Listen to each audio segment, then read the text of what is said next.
Welcome, Stuart, to Wellness Spring. It's so lovely to have you on the show. Nice to be here. Could you please explain what is natural sequence farming for the listeners? I guess the best way to describe it is natural, if we describe it by the terminology how it's been named. Natural is looking at nature and how nature operates. The sequence is a sequence of events which starts with a rain event. So in Australia, all of our sequencing starts with rain events, so plant growth, all of those sorts of things. The hydrology kickstarts, and then farming is understanding those principles or the function of the landscape and overlaying a production system on top of that, which tends to get forgotten because generally what we do is we go to a landscape and we overlay a production system without actually understanding how the landscape functions first. So it's about understanding that function and getting that working, and then you can overlay your production system over the top. Yeah, and I believe this was discovered by your father, Peter Andrews. Yeah, so my dad, PA is how I refer to him as, he has this ability to see the landscape in ways that probably most other people can't. And so he was able to see these patterns and processes in the landscape and then work out how you can subtly help those functions and those natural patterns work. Yeah.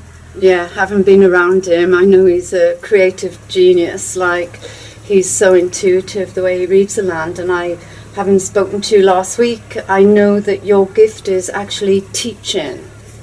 I don't know that I've got too many gifts, but maybe I have more of an understanding of people and how they learn than say PA does. So yeah, that's probably, I don't know if it's a gift or not, but it's certainly something that I was given that he wasn't. Yeah. Well, I believe we all have our unique talents and skills, and could you please explain what actually happens in your Tarwyn Park training, because it's over 4 days, I believe. Yeah, so we've split it up in over the 4 days. We look at 5 key areas, and that is slow the flow, let all plants grow, be careful where the animals go, filter is a must know, and return to the top to recycle the lot. So we break those 5 components into over the 4 days. So on the first day we look at slow the flow. First of all, it's about understanding and reading the landscape, and then how can you go about slowing the flow? What are the things that you can do?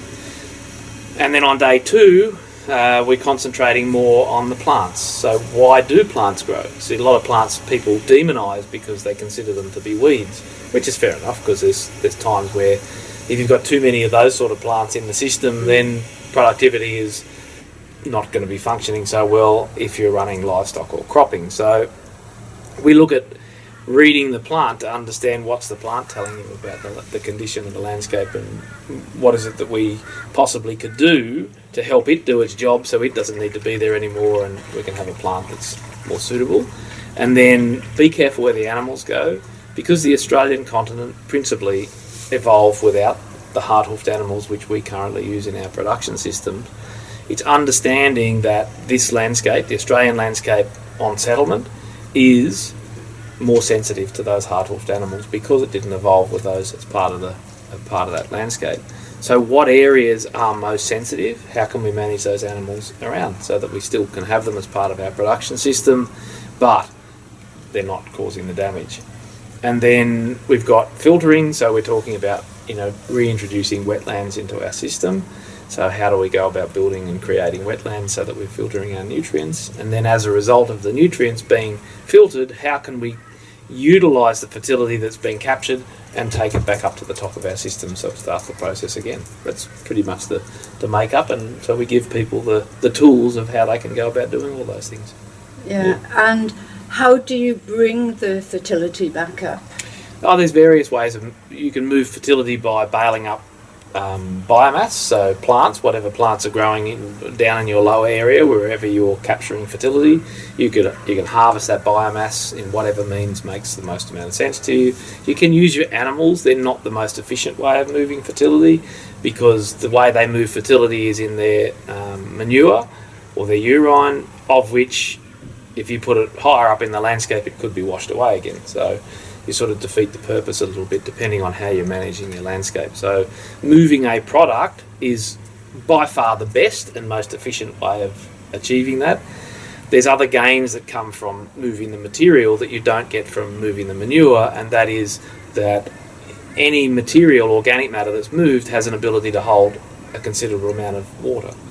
And so if you can capture that water high up in your landscape, that water isn't now going to come down the bottom to destroy the bottom of your system. So, there's a lot of benefits. But then, some people don't want to spend that money. They can't see the value in spending that money to move that material.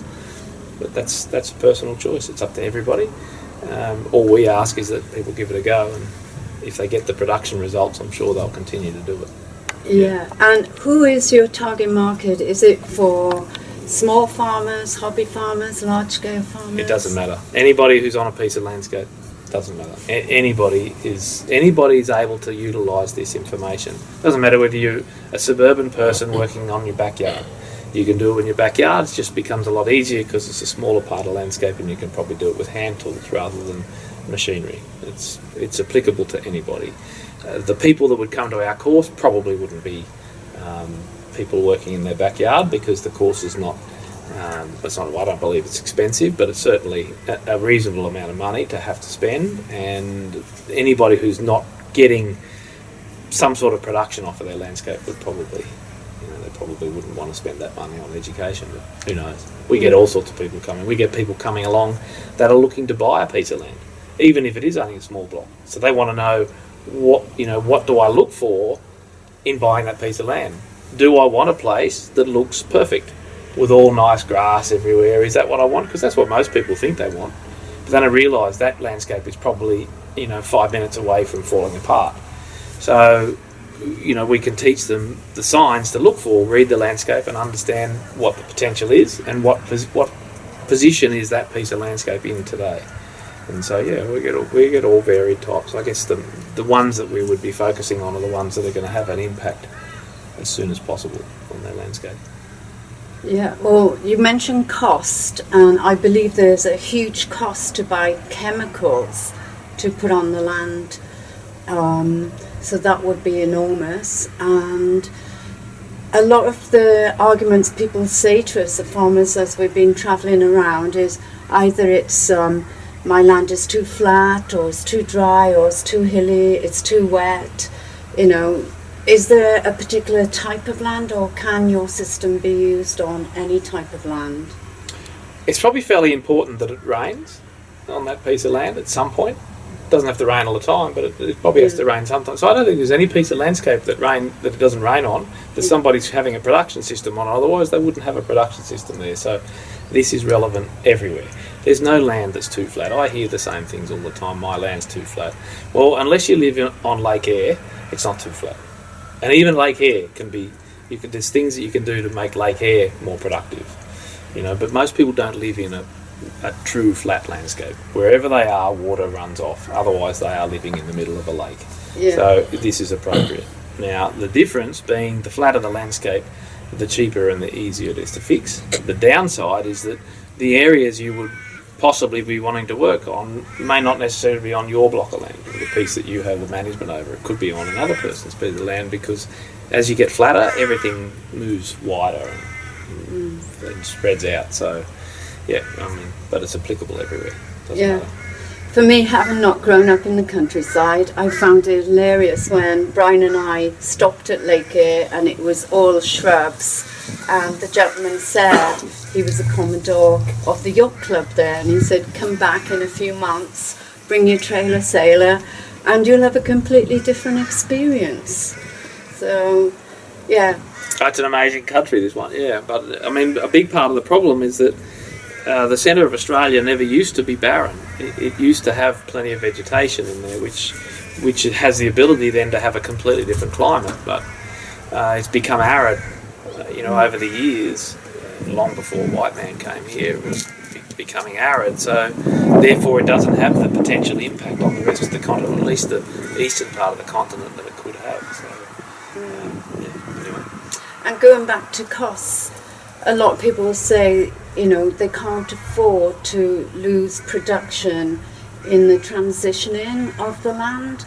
Like, how long, if someone had was a conventional farmer using chemicals, how long realistically, obviously I guess it depends on the size of land, but how long does it take to transition and be able to grow healthy crops? Oh, look, it's pretty hard to put numbers on things. Anybody that starts putting numbers on things, you probably should question it. But from what I've seen, to take let's talk rather than being conventional or non-conventional. If we talk about a productive and a non-productive landscape, you can take a non-productive landscape into being a productive landscape probably in a period of about 2 to 5 years. Now, my advice is always to people that if you are going to change your management system, whatever it might be, you do it in small sections. Never do it the whole lot of the time, because it's irrelevant as to whether it's successful in that transition. In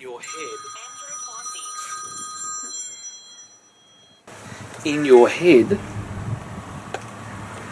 that is the area that beats you, because if I'll give you this scenario. If you're the person that's changing your management system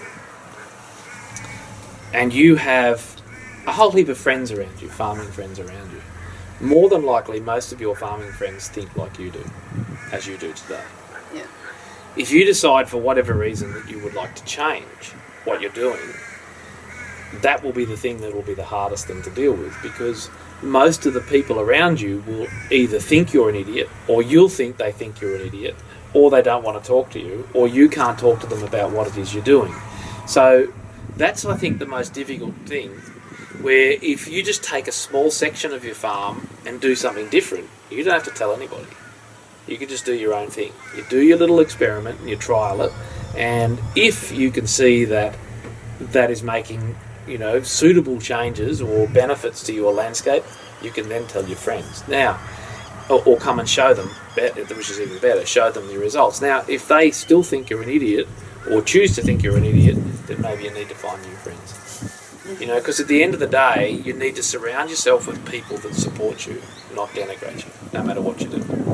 And so, that's my advice to anybody. Don't just go and change over and think because everybody else is telling you should do something differently, that you should change instantly, because it'll more than likely be a downfall. I totally agree with that, and it's really important to have people to support you and watch your back. Who or what inspired you to buy Forage Farms? So Forage Farms came out of our training program. So what I would get are people saying to me, okay, I understand why you think that having plants other than the ones that we want to use, grasses or whatever, as part of our system, weeds, I can understand where they fit, and I understand what the importance of those plants are. But if I have a landscape that's only growing those plants, how is it that I make a living? And I went, well, that's pretty valid. That's fair enough. For me, that's not an issue, because I'm relatively confident that I'll move out of that system and into a system where my productivity is fine. But for somebody who's not sure, then they could be in all sorts.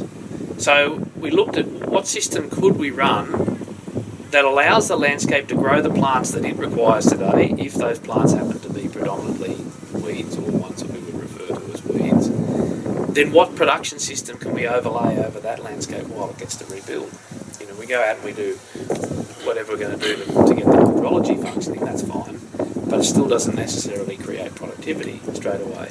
So what can we do? So that's why we looked around and we looked at Joel Salatin and stuff that he'd been doing in America by stacking enterprises, multiple different layers of enterprises, and particularly the chickens and the pigs, because they predominantly, most of their food source is an imported food source, which means they're not requiring what is produced on the land that day, like a cow requires herbage, mostly grass, but certainly a percentage of weeds as well, but not all weeds. They need grass to be able to gain weight and so forth.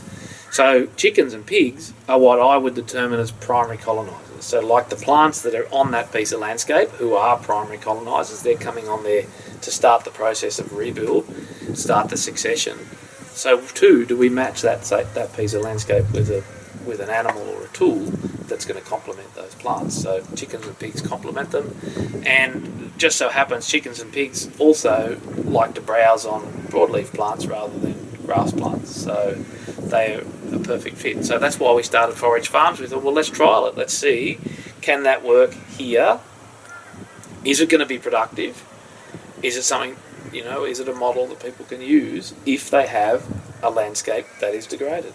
Can you do it? So that's how Forage Farms came about. Plants, I believe, are there to repair the land, like you said. But why doesn't the government agree with that? Because everywhere we go, in most regions in Australia, there's signs up, if you see these weeds, you must kill them. And from speaking to farmers, we know that they get fined up to $1,000 a week for not destroying the weeds. What are your thoughts on that? Yeah, because, at the end of the day, if we create a landscape that is degrading, then the plants that need to come in to rebuild it will be the plants that grow there. So if we are degrading our landscape, then they're right. That's 100%. That's exactly what will happen. Those plants will come into the system, and they may well even dominate for a short period of time. So our government, because they're relatively short-sighted, then outlaw these plants or consider them to be noxious weeds. But they're only responding to the conditions that we create in our landscape or have created in the past. So it's a nonsense, really, especially if you go on a killing rampage to remove these plants, whether you're enforced to or not. If you go on a killing rampage to get rid of the plants, but you haven't solved the reason why the plant's there, then all you get is more of it. So it makes absolutely no sense at all. So, yeah, look, it's difficult for people navigating their way through all of that component when you've got governments or government officials creating these laws that we have to follow when they have no clue how a landscape functions themselves. So, but anyway, that's the part and parcel of what we've got, so we have to work our way through it. Yeah. But when you started selling your chicken eggs, because you've got a niche market for that now, you came across some challenges with your competitors. How did you deal with that?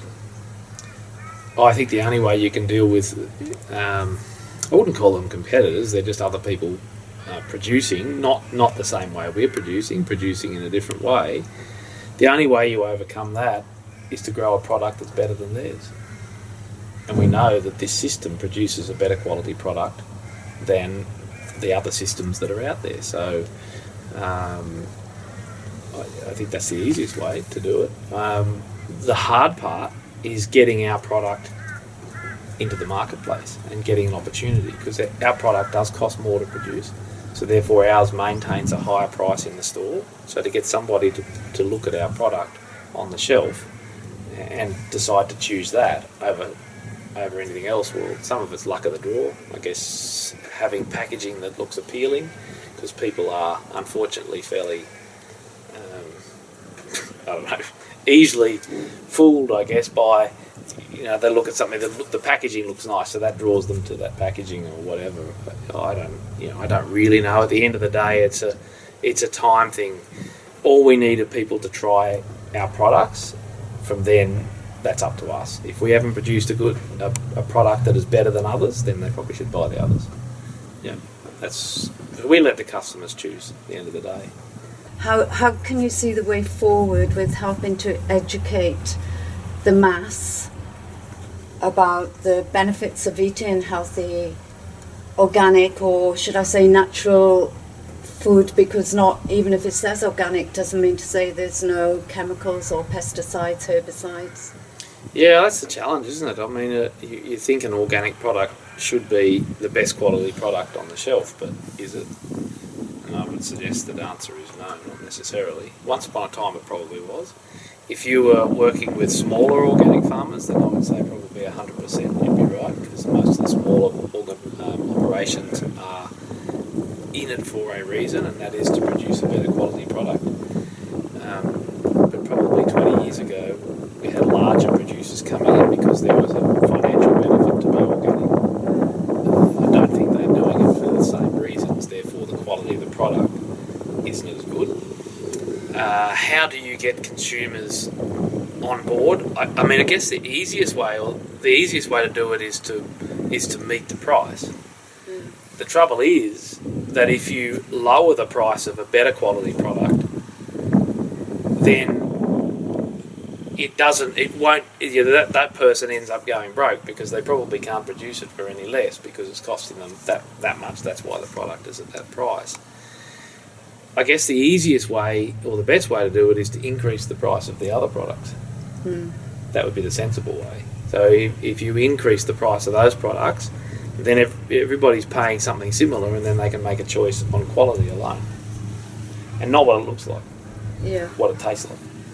Yeah, so you can have a piece of fruit that has blemishes on it, and that's probably the piece you should eat, rather than the piece that's absolutely immaculate, because the piece that's absolutely immaculate, nothing wants to eat it. So either nothing wants to eat it because it lacks any nutrient density, or everything else has been killed, so it can't eat it. See, there's an interesting thing. You look at fruit. I was telling people at this field day the other day that if you see birds come in and take a peck or a couple of pecks out of all of the bits of fruit on a tree, why do you think they do that? Because it's all shit. Oh. Yeah. So if the fruit is actually good, they'll eat the whole lot rather than have pieces out of all of them. But they're going around to find which piece is actually valuable to eat, which one has the most amount of sugar in it, because which one's going to give them the most amount of nutrient density. I mean, you think about it. If you're a bird, what's the one thing you fear? You fear something else eating you. Where's the other thing that's going to eat you come from? Predominantly from the sky. So you're not going to hang around trying to find a piece of fruit that's crap and not got the energy. You want something that's got a lot of energy in it and a lot of goodness, so you can eat as much as you require really quickly and then move on, and then you don't get eaten. They're not going to go around all the time and just take pieces out. It's just that they can't get the value out of those pieces of fruit. So yeah, I mean, our animals and the insects are way smarter than we are. They'll tell us everything we need to know. Yeah, if an insect is prepared to eat a piece of fruit, then you would say that the piece of fruit is good enough for you to eat. Now, if the insect eats the plant, then the fruit that's produced on that, if it produces any fruit, which probably it won't, but if the insect eats the plant, that means the plant is not healthy enough to grow a decent piece of fruit, or whatever it's going to be growing. That's the way it works. Oh, that's interesting. And I know when we chatted before, you said that the cows, for example, if they're not feeling well, they'll be drawn to a certain plant. So they're very intuitive as well and know what they need to heal, and they only eat enough that they feel better, and then they leave the plant alone. There's only one species on this planet that's got no clue what it should eat. And it's got 2 legs and 2 arms and no brain. People, unfortunately, because we've had that ability removed from us because of our diet. If you start eating whole foods and good quality foods, you will resume, your body will be able to start talking to you and telling you what you should be eating. Animals don't have the issue with that, unless of course we stick them in a feedlot or something, then that changes. But if they're out in their natural surroundings, they know exactly what they require, and the only reason they don't get what they require is we limit their access to it. So we either limit their access by creating fences and lock them in an area for a certain amount of time that they can't access something else, or we lack the diversity in the plants that are there for them to select themselves. So. And because you're talking about diversity, how did you diversify your land?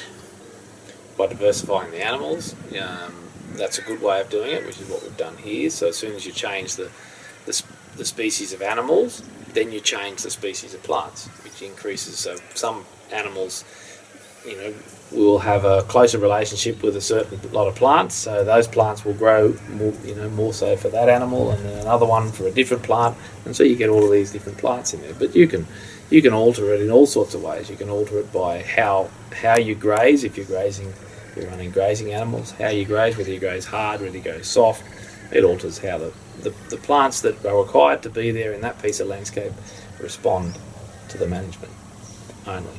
So if you need more plants into there, you can create a response, a change, just by using the tool that you have available to you. Yeah, because we've spoken to some grazing farmers and they have over 100 different species of grass, for example. If they've got 100 species of grass, they've only got one. Therefore, they don't have diversity. That's a very good point. So, I'll paint this picture for you then. It does frustrate me a little bit when I hear these people talking about their wonderful grasses that they've got. But given that Australia goes through periods of wet and dry, how are those grasses responding to the dry? Well, generally, most grasses dry off. So if you're focusing on having a landscape with 10, 20, 30 species of grass, you've still got a desert. Because if you don't have green plants, then you have a desert.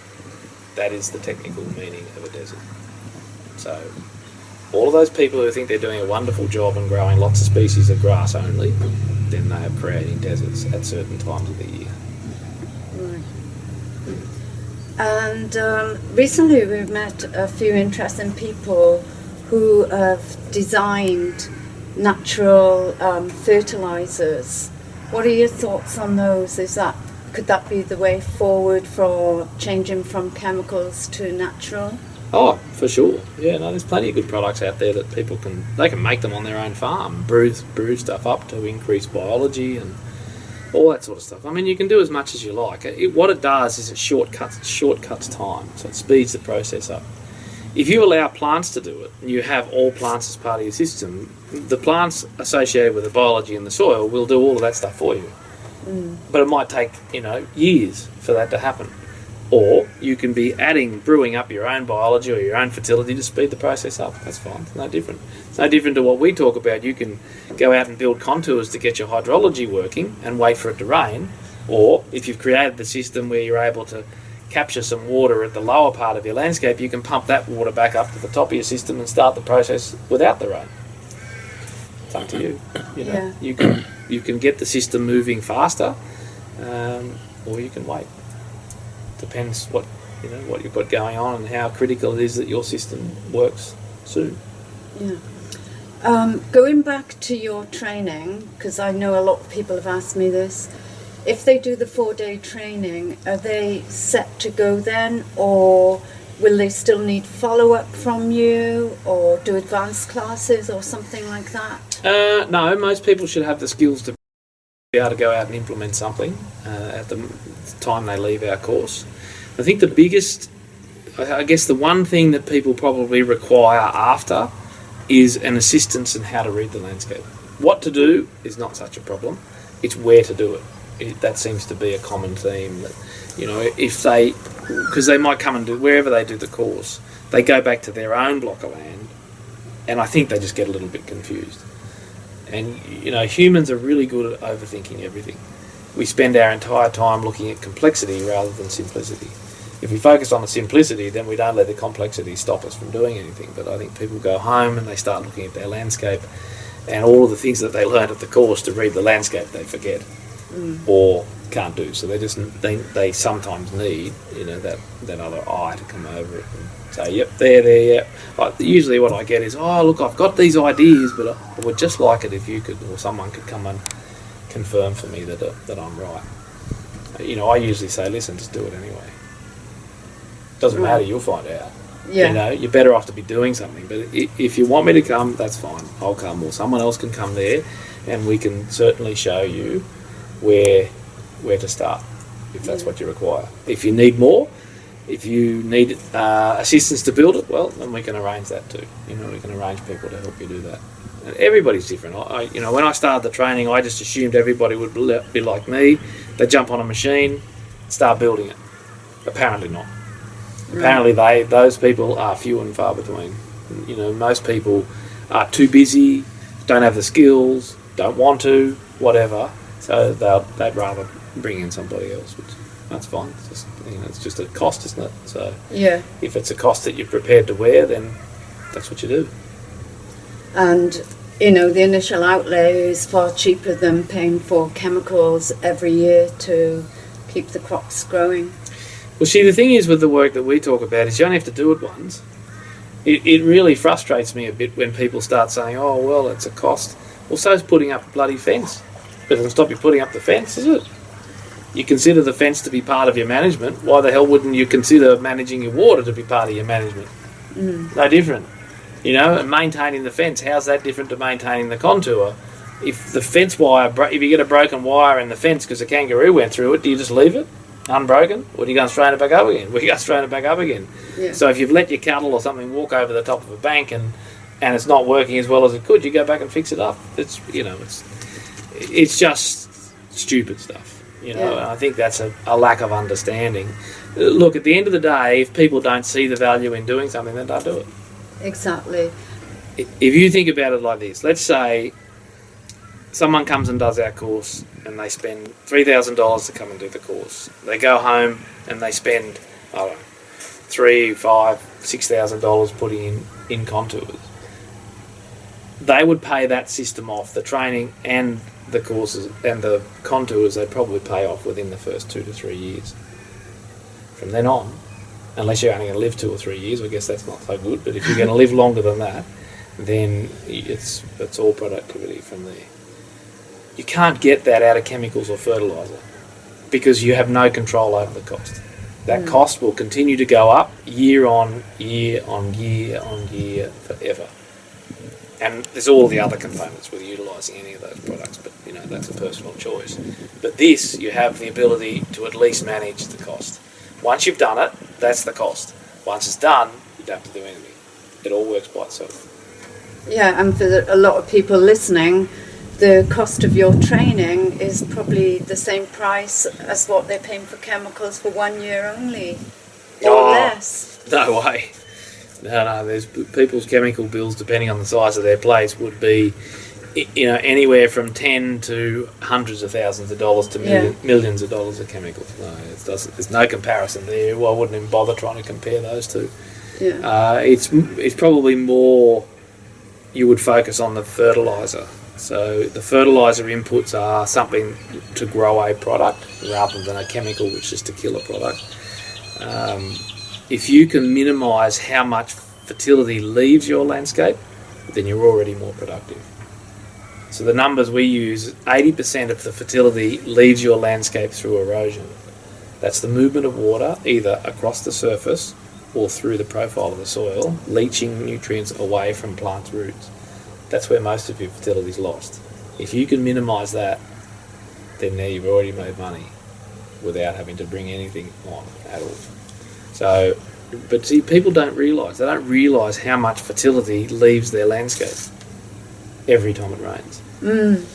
Doesn't matter whether it's moving off or moving down. Either way, they're losing.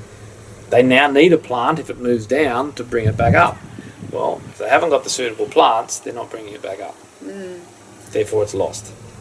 Yeah, it's a no-brainer, really. I think we're living in a draining system rather than a, fertility system, because, like you said, when it rains, everything gets washed away and washed into our rivers. And when your rivers start dying, whether it be the species living in the river or the plants living along the river, it's a result of the surrounding landscape that feeds it. Now, even if it's not chemicals, it could be excess fertility. Now, that excess fertility could be natural fertility, it could be artificial fertility. It's irrelevant. If the lowest part of your landscape, being your creeks, your rivers, your gullies, are dying, the surrounding landscape's already dead. Right. End of story. It's like frogs. Frogs and bees are the indicator of the health of a landscape. Drive around and find out how many places where there's water have actually got frogs. Not many. That tells you the landscape that feeds that area is dead, because the frog can't live there. That's how it works. So you got no frogs, you got a dead landscape. So there's a good test for you. You go anywhere around and you can find most landscapes don't have frogs. I'll be making note of that and listening when I go on all these farms. Yeah, if there's water there, it should be absolutely manic. In the evenings, you should hear nothing but this noise of frogs. Right. Don't hear it. How can we get everybody collaborating? Because it doesn't matter if you're a regen farmer, holistic farmer, whatever type of farmer you want to call them. At the end of the day, people are farmers and they're trying to do the best to restore the landscape. But how can we get that? Okay, the best way you can do it is stop labelling people. Yeah. That's the first part. So if you don't label someone as being conventional or regenerative or organic or whatever, then it means that everybody's on similar footing. Yeah. That's probably the first and the most important part. It's once you label someone or more stick them in a box. Labelling them is not such a problem. But if you stick them in a box, then it means that nobody else is allowed in the box and you can't get out of your box. So you're now restricted on what you can do. So I think that's probably the most important part. And then for those people who are running education programs like we are, it's not to believe that whatever they're teaching is the be-all and end-all. Everybody wants to think that they've got the secret, the secret bullet. Nobody's got the secret bullet. Nobody has. But all of the things combined make a really great toolbox to have available to you. And so not to try and express to people that you can do all this, you just do this bit and you'll be right. Because that stops everybody else being involved as well. I think those two things are probably the two most important components. The main reason I mentioned it is because regen is the buzzword at the moment. Everywhere we go, people are talking about regenerative farming. Yeah. And it's like, unless you're doing regen, nobody wants to know. Yeah, I mean that's a buzzword. It's around at the moment. I think it's probably more about the consumers than anything else. I think, rather than the farmers. I think it's probably more important that consumers realise that there can be a different way, so that a terminology probably works better for a consumer than a farmer. So, but I know it's difficult to manage that crossover. But if you don't have something that differs for the consumer, or how are they going to know that the product is potentially going to be different? So, yeah, I guess that was the point of regenerative, was about educating the consumers. But what's happened is that you've now got farmers who feel that they have to be regenerative, and so I hear people come and do our training that I might ask them what they consider themselves to be, and they might say regenerative, and I say, well, what are you doing? And, some of what they're doing is not what I would consider to be, actually probably regenerating. It's probably pretty much most the same, but. What would be your definition of regenerative farming? You would have to be aggrading your soil. So, you can either degrade or upgrade. Okay. So we talk about upgrading. So if you're building soil, increasing diversity, increasing biology, then you are aggrading your landscape. Yeah. Anything other than that, you're degrading your landscape. So you'll find that'll thin that field down fairly consecutively. And so people that might hold high and mighty believing that they're doing a great thing, if they can't fit that one of those, then they're quite possibly not doing what they believe. So I think that's probably an easier way. Maybe it's a bit hard-nosed to be like that, but what's important is either we're building our landscape or we're not. Yeah. And we've been travelling for a couple of years, as we mentioned, around Australia, looking for land to buy a holistic retreat. And we were so devastated by the state of a majority of the land being degraded, the lands that we've seen. And people are like, if it's only for holistic, just buy dirt, it doesn't really matter. But it's just the fact that we were so shocked to see the amount of degradation.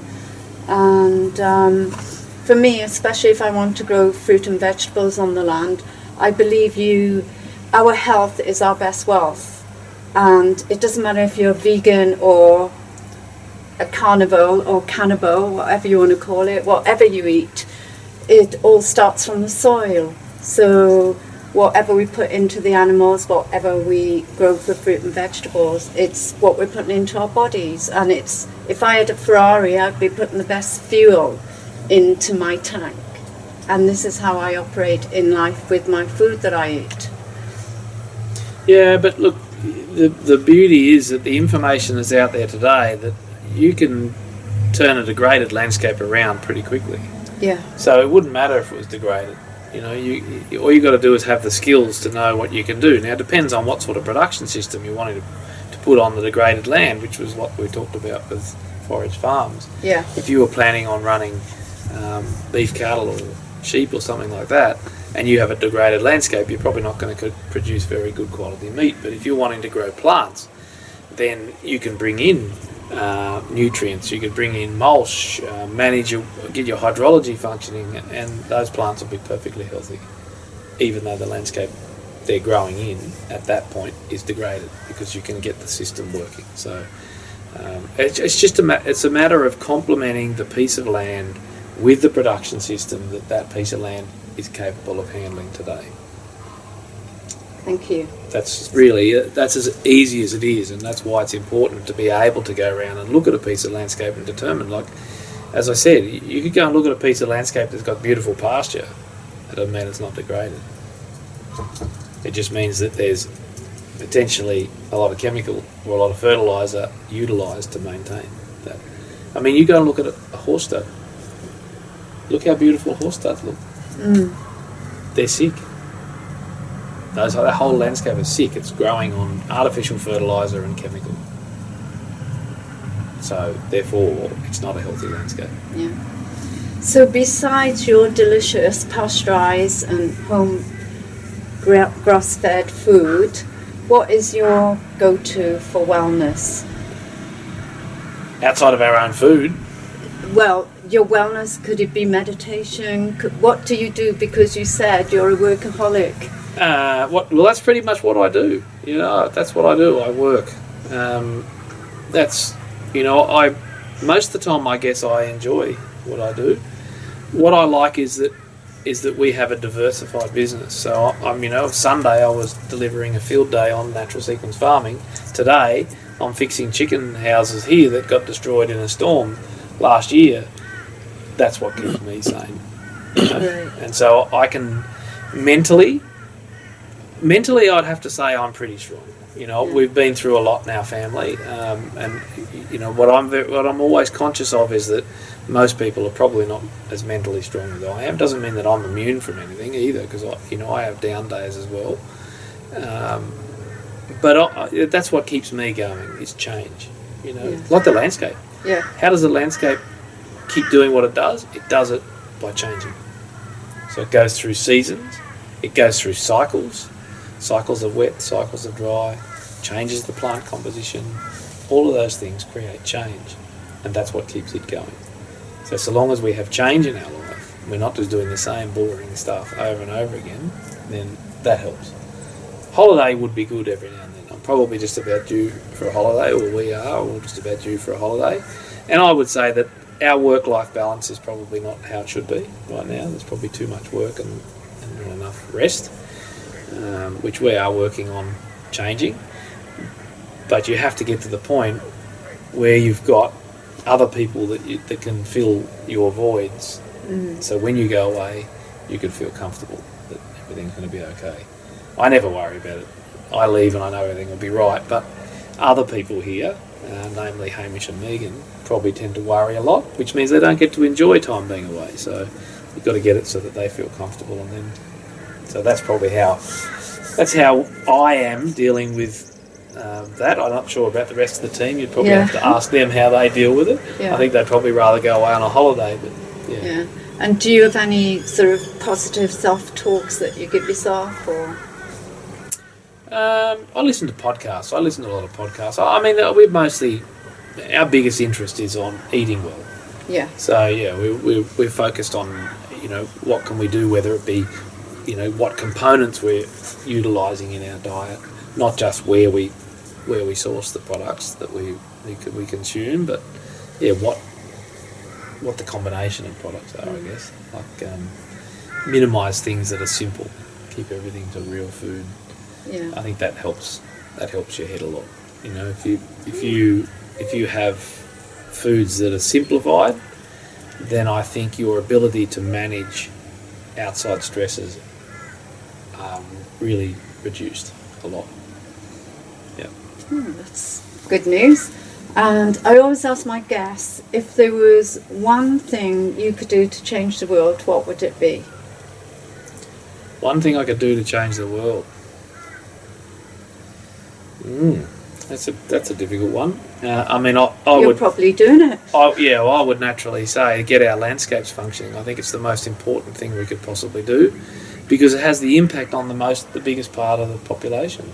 You know, it impacts farmers who are producing food, and it impacts the consumers who are eating the food, and it impacts the climate. So, I mean, I think that's probably the biggest thing I could possibly do. At the end of the day, at the end of my life, if I got to look back, I would hope that what I could see behind me were a whole heap of people that were better off, they had a healthier landscape, and they were feeding people that were healthier. I think I'd be pretty happy with my efforts if I could see that. That's wonderful. And you mentioned climate. What effects does the landscape have on climate change? Oh, massive. If there is such thing as climate change, I mean, the climate has always been changing throughout human history and before, so it's all just cycles really. But what can we affect? We have the biggest effect on the small water cycle, which is maintaining green surface area that keeps an area cool or moderates the climate at least. So any farmer or any person on any piece of land has the ability to do that. Doesn't matter whether you've only got, a quarter acre backyard or less. If you've got green plants out there rather than concrete, then you can impact the climate, because if you can manage the heat that comes from the sun every day with plants, then we haven't got the heat. There's much heat in the atmosphere that's not managed, and the energy, which is also the heat. So, yeah. Great. And carbon neutral is also big in the news. What are your thoughts on that? On carbon? Yeah. Well, carbon happens to be an essential element of life. Yeah. You and I are pretty much made of carbon, so is everything else. So we don't believe that carbon is a negative. Carbon is there to be recycled. It needs to be recycled. What we have to make sure is that we've got enough green growing plants to be able to utilise the carbon that has been recycled. So if we are to be burning old carbon, being coal or oil, then we need to increase the volume of plants that we're growing to be able to manage that carbon. That's all. But the bigger, rather than looking at carbon as being an issue in that it creates or causes issues with heat, it's only such a small component of our atmosphere. It has no ability to do that. Not at the levels it's at. What we do have in our atmosphere, which is a greater contributor, and you could probably call it a greenhouse gas, that's water vapour. Why is there more water vapour moving around? Because we don't have enough plants managing it. So we end up with water evaporating from our landscape and not being managed by plants. Therefore, that is a greater greenhouse gas than anything else. So if we want to look at managing something to manage climate change, there's where our focus needs to be. I think the whole carbon thing is a focus on removing money out of the pocket of the people and distributing it to corporations. That's all. That's not going to do anything for climate change, if there is any such thing as climate change. It's going to do nothing to change that at all. Pretty sure that if it's all managed at a government level, then there's no benefit to the rest of the people. It's actually a negative. So I think for people out there, I would strongly advise that you do your research and find out just if carbon is actually the issue that we're told that it is. Thank you. This has been an absolutely amazing conversation, and I know many people listening will benefit. And is there anything you want to share before we close? Oh, I don't think so. We've covered off a few things. Yeah. So where's the best place for them to contact you? You can go onto our website for Tarwyn Park Training, so it's www.tarwynparktraining.com.au, or Forage Farms is www.foragefarms.com.au. Great. Thank you, Stuart. No worries. Thank you very much.